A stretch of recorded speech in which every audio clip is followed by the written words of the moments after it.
Did you notice how dismal everything looked until the very end? I mean, only one type of soil produced any fruit at all.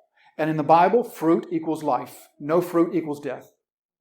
Only one type of soil was going to produce any fruit at all. And so didn't it look really dismal until the very end? And we were told this harvest of 30, 60, 100-fold. We are told that in Jesus' day, a farmer would consider it a good harvest to yield 7 or 8-fold. 10-fold would be a bumper crop. That would be a tear down your barns and build bigger barns kind of crop. And so even 30-fold, 30 times the volume of seed planted, even that's supernatural harvest. So until the very end, everything just looks bleak and dismal until the harvest. So this is going to teach us to trust the Lord of the harvest. It will remind us that we must trust the Lord of the harvest. Now, that can mean to trust the Lord of the harvest as a church. What would it look like for a church to stop trusting the Lord of the harvest?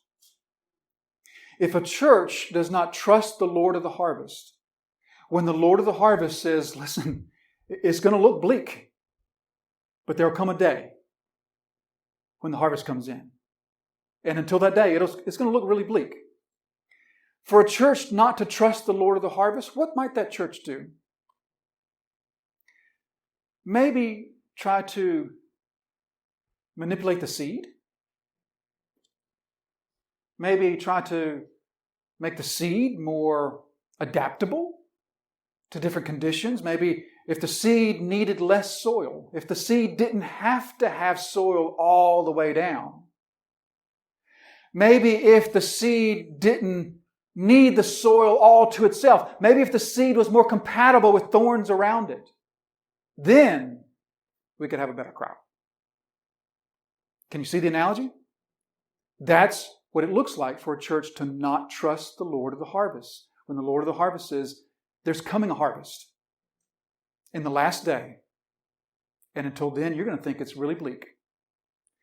To fail to trust the Lord of the harvest means we try to manipulate the seed to bring about the harvest ourselves. So this is going to remind us as a church to trust the Lord of the harvest. But it's also going to remind us as individuals to trust the Lord of the harvest. You know what it means for an individual to trust the Lord of the harvest? In the same way in the parable, it looked like there was going to be no fruit until the very end. Do you ever feel like that? You ever feel like, where's the fruit? Where really is the fruit? I know that there's supposed to be fruit, visible fruit in my life. Sometimes it just seems like I've never seen it. Maybe a little bit, but it's just not there.